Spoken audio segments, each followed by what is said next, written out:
The world of infrastructure virtualization is still very much settling from the Broadcom shakeup of VMware. But through all of that turmoil that many of us have been going through, there is a silver lining. This has been a fantastic opportunity for companies that have been living in the shadow of the 800-pound gorilla to get their time in the sun. To that end, in this video, we're going to be digging into one such company, VergeIO, and their virtualization stack known as VergeOS. Let's get to it. Hey there, HomeLabbers, self-hosters, IT pros, and engineers. Rich here. VergeIO might not be a familiar name for many of you in the institutional infrastructure virtualization world. Their product, known as VergeOS, is a software-defined data center platform designed to help organizations consolidate and simplify their infrastructure by virtualizing computing, storage, and networking resources into a single, easy-to-manage system. In other words, VergeOS promises to help make your HCI virtualization stack easier and more flexible to use. In this video, I'm going to be taking a look at the platform, its architecture, and its user experience, and give you my final thoughts. Before we get to that though, let's take a look at who VergeIO is. The roots of VergeIO reach all the way back to 2010 when founder Greg Campbell, Paul E. Hodges III, and Dwayne Tersey founded the company Yottabyte.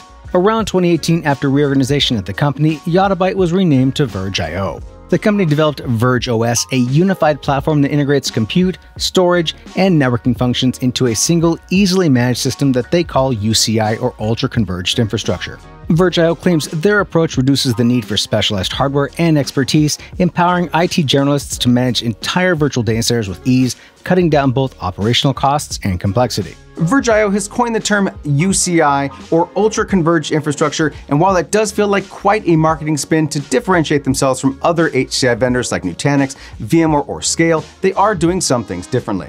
VergeOS approaches the three building blocks of HCI, storage, compute, and networking differently. Instead of being separate components of the stack like say Nutanix does, they are unified into a cohesive single codebase. By running as a single efficient software package, VergeIO claims they can deliver unprecedented per-server efficiency, eliminating complexity and dramatically reducing upfront and long-term data center costs. VergeOS is built on top of Debian Linux and is using KVM for virtualization, but beyond those foundational components, the rest of the stack is designed in-house. Their UCI functionality allows you to scale up or down using different node types in the same cluster, allowing you to build the exact data center to fit your business needs. For example, a VergeOS cluster is made up of a minimum of 2 controller nodes that work as a redundant pair to manage all aspects of the cluster, including compute, storage, network management, and UI duties, as well as running virtual workloads. You can certainly have an entire cluster made up of just redundant controllers like you would in a traditional HCI environment, but VergeOS also has different node types that you can add to your cluster to better suit your needs.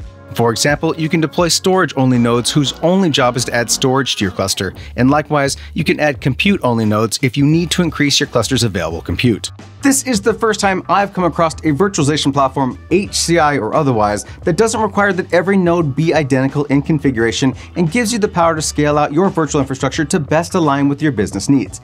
And I think that's actually pretty cool. Now that I think we've got enough foundation out of the way, let's quickly dig into the installation process and then get to the user interface and user experience. VergeIO only currently offers VergeOS downloadable for evaluation purposes, and all the documentation you need to get VergeOS installed and up and running on your hardware is available online. Let's talk about the minimum requirements first. VergeOS minimums are ultimately dependent on the type of node you're deploying, so check the link shown if you want to dive deeper into node specifics. The generic requirements are that your hardware be at least an Intel or AMD x86 64-bit CPU with hardware virtualization support. You'll need a minimum of 16 GB of RAM for VergeOS and obviously more for the virtual workloads you plan to run. They require your hardware to support some flavor of IPMI, which means there's an expectation that you'll be using enterprise-grade gear. You'll need to make sure your hardware has a storage HBA set in IT mode with direct access to the disks. And you'll need at least 2 physical network interfaces, a minimum of a 1 gigabit interface for what VergeIO calls the external network, which is used for virtual machines to access your network, and one 10 gigabit interface for what VergeIO calls the core network, which is the network used for storage, replication, sync, and management between nodes. Installation is done via a downloadable ISO written to a USB stick and booted off of. I don't want to spend a ton of time going over the install process because that's not the topic of this video. If there are people out there who are interested in an install video, let me know in the comments. Needless to say, the installation process was straightforward and simple. VergeIO has produced a streamlined install process that makes installing your first node easy and follow-on nodes just as fast. The only real hang-up I had in the beginning was knowing which physical NIC was connected to which network, but that's more of a me problem and not a VergeIO problem. The longest portion of the install was the formatting of the disks, but the entire installation process was done in roughly 7 minutes. There's one pretty cool thing VergeIO has done with the local console of VergeOS that I wanted to show you. Check this out. After VergeOS is successfully installed and your host reboots, you'll land on a text UI with 3 options: user interface, login prompt, and maintenance. When you select the user interface, VergeOS launches X Windows and then a local copy of Chromium and provides you the web GUI for VergeOS. I don't know why I found this so cool, but honestly, it is. I know of no one doing this on the console, so kudos to VergeIO for thinking of this brilliant approach to providing a consistent user experience everywhere. Likewise, if you choose login prompt after you authenticate, you'll be dropped to a GUI terminal. I'm not entirely sure why they opted for a GUI terminal app since you pass through the console to authenticate anyway. Why not just stay there? But it's interesting. Lastly, maintenance allows you to put the host into a maintenance mode, safely moving workloads to different nodes and taking it out of the cluster for maintenance. Alright, you just got a quick tease of the user interface, so now let's dive into the UI of VergeOS and get a good overall feel for it. Once logged into the GUI, we land at the main dashboard for VergeOS. The UI follows a familiar concept, with the left pane being navigation and the right pane being the content pane. The main content pane gives you a clear overview of your cluster, including KPI cards giving you details on the number of virtual machines, tenants, which we'll get to in a moment, repositories, networks, sites, clusters, nodes in your cluster, vSAN tiers, and users and groups to find on the system. That's right, friends, you heard me say it. VergeIO calls their storage vSAN as well. Cue the confusion. Next is a card showing cluster state and usage, a card for vSAN tiers and usage, top networks, top tenants, and a card filled with the most recent log events for your cluster. Let's move on to machines now. The Machines dashboard gives you more detailed macro information about the virtual machine workloads running in your cluster. The familiar design language we saw in the main dashboard is visible here as well, with KPI cards showing the quantity and status of the VMs and their hardware, automated snapshot info, top CPU consumers, top network consumers, top storage access consumers, top disk utilization, and finally a log history of events that pertain to virtual machines. To drill down into the virtual machine workloads I have running on this cluster, we'll need to click Virtual Machines in the left navigation pane. The default view provides us with a list of all VM workloads in the cluster, including their allocated hardware and which node in the cluster they're running on. Single-clicking to select a VM and clicking View on the left or double-clicking will bring you to the VM's details page. Here we see familiar information about the VM workloads, like the overview of the virtual machine, its hardware, a notes card, graphs for CPU and RAM usage, CPU core usage status, guest information if you have the VergeIO drivers installed on the VM, a KPI card, drive information card, NIC information card, and finally a log card of the recently logged events specific to this virtual machine. VergeOS certainly does give you a ton of information upfront for your VMs, so much so that scrolling is necessary to view it all, and there's no way to customize the views to only what you'd like to see or reorder them, so if you're zoomed in as much as I was for this screen capture, you're gonna have to scroll. Let's take a look at the remote console now. VergeOS displays the console inside the content pane and has features to allow you to paste a clipboard through and full screen the window or browser, which is pretty typical for a virtual console. However, I don't see a way to pop out the console into a separate browser window like other platforms allow. In the left-hand pane, you have CD and power controls like reset, power off, kill, and hibernate to suspend the VM. Back over to the virtual machine details page, you have all of the same standard VM tools you'd expect, like the ability to add or change virtual hardware, add drives, NICs, manage snapshots, change permission for access, configure alerts, and control VM power. Let's move on. Let's take a look at tenants now. The tenant functionality in VergeOS is a core feature that enables the creation of isolated virtual environments within the same physical infrastructure.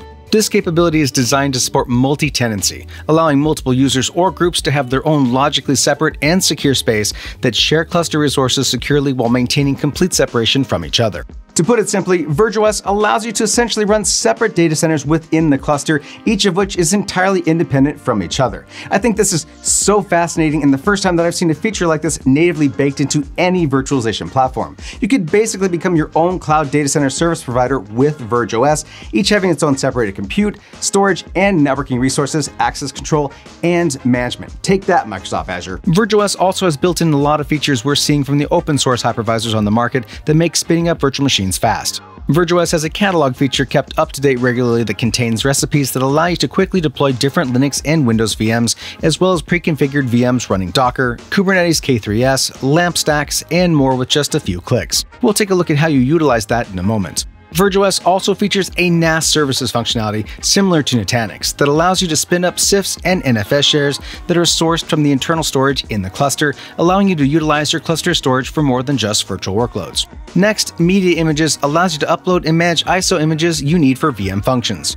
You can directly upload from your system or via URL, similar to other virtualization stacks out there. Networks allows you to manage and monitor the software-defined networking resources in your cluster, including viewing or modifying IP addresses in the cluster, as well as a separate section for virtual machine NICs. The storage section is where you can monitor and manage the storage tiers within your cluster. VergeOS automatically tiers your storage based on the type of hardware you have. As you can see, I have 2 tiers of storage, a Tier 1 and a Tier 3, that were built automatically during install. Drilling down into any of those tiers will provide you information about the storage, including reads, writes, total disk space used, deduplication ratio, and total capacity, as well as graphs showing recent historical usage. My 4-node cluster has 2 NVMe disks and 6 SSD disks per node. VergeOS defined the NVMe as Tier 1 and the SSDs as Tier 3. The Backup DR dashboard in VergeOS provides a centralized interface for managing data protection and disaster recovery operations. You can create, monitor, and manage backups, as well as set up and execute disaster recovery strategies for your virtual environments. Logs is exactly what you'd expect, a location to view all the logs generated by VergeOS from all aspects of your cluster. The Sites section provides a means of managing geographically distributed data centers or locations from a single interface. It enables the configuration and monitoring of multiple sites, allowing seamless integration and control of resources across different physical locations. I haven't configured a site yet, however the system does run a geolocation lookup of my public IP address and drops a pin on the map. Lastly, we have System. System contains a large variety of configurations for all aspects of your VergeOS deployment. For example, here's where you configure things like your third-party IDP, automated snapshot configurations, node configs, permissions, sites, users and groups, and most importantly, updates to protect your deployment. There is so much detail in here to go through that I'm going to leave this for a separate video if there's enough demand for it. As I mentioned earlier while talking about the catalogs and recipes, I did want to take a moment and show you how quickly they streamline the process for deploying VMs. Let's take a look at the VM creation process now so I can show you all of the built-in recipes that you can use to speed up the process of deploying VMs. When you click New VM, your next step is to select what type of deployment you wish to do. Under Catalog, you can choose between an Applications section, Operating System section, a Services section, and a VergeIO Services section. Under the Applications section, you can choose from a short list of pre-built recipes that will simplify the deployment of the chosen application. The list is rather light right now, though the few options provided hit the majority of the general needs. Under Operating Systems, we have a large list of the majority of the mainstream Linux distributions that you'd want to deploy, and surprisingly, also includes a recipe for Windows Server 2022 as well. The other 2 services categories contain VMs that provide service for both tenant support and NAS services for VergeOS. So now let's build a VM using a recipe to show how quickly the deployment process is. Once you choose a recipe, in this case we'll use Debian 12, you'll be walked through the process of choosing your virtual hardware, setting your username and password, and more for the VM. Once you hit Submit, VergeOS will download the necessary ISO or data from the internet and deploy the VM as you pre-configured it. It's pretty slick. Alright, let's talk about the good and the not so good aspects of VergeOS. Let's start with the good. VergeIO is doing a lot of innovative things in VergeOS, from their local graphical console, their unique node deployment options, to the native tenant functionality. They do feel like they're changing the HCI, or as they call it, the UCI game. This all while providing the same typical features you'd expect in an HCI virtualization, like API control for automation, leading virtualization performance, quality documentation, and a streamlined setup. You can get a cluster up and running incredibly fast, and it's built on a solid foundation of Debian and KVM.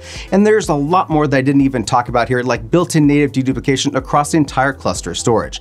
There's a lot going for VergeOS, and it would be a great, more affordable replacement option for VMware. On to the not so good. Initially, I really like the VergeOS UI. It's very clean and modern and provides you with all the information you need to manage workloads. But there are a lot of clicks to get around. At first, this didn't bother me, but the more I used it, the more I became aware of it. For example, let's say you just want to get to the console of a VM from the main dashboard of your cluster. You first click on Machines in the navigation on the left, then you have to click on virtual machines in the left to get to a list of your VMs. Then you need to select the VM and click on it, and then you need to click on the remote console to get the actual console of the VM. And that's a minimum of 4 clicks to get just to the console, where most systems are a maximum of 2. Now, this may not bother you, and your mileage may vary. Next, there's no native management for Docker or Kubernetes functionality built into the cluster, so you'll need to build out VMs to run container workloads. Now, this isn't that big of a deal, but others in the space are building or have the functionality available now. VMware has Tanzu, and Nutanix announced their native container integrations at their Nutanix Next conference earlier this year.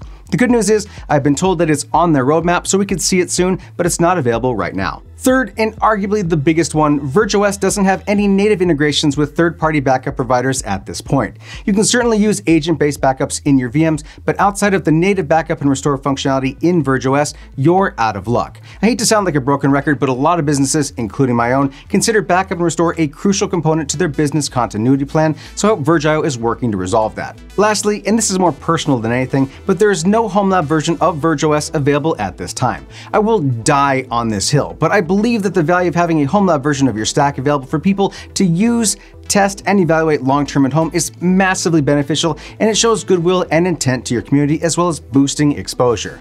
Now, I've been told that the team is working on a HomeLab version of VergeOS, but again, it's not available now, so the best you can do is a 30-day evaluation of their UCI stack. All of that not so good aside, I really enjoyed getting to know VergeOS, and I'm really excited to see where VergeIO takes this in the future. Just the native multi-tenant functionality alone makes me want to spin up a side business selling VPS services. For those of you who are still desperately looking for VMware alternatives, you should consider adding VergeOS to your list of potential candidates to evaluate. The platform is performant, mature, stable, and has a ton of potential.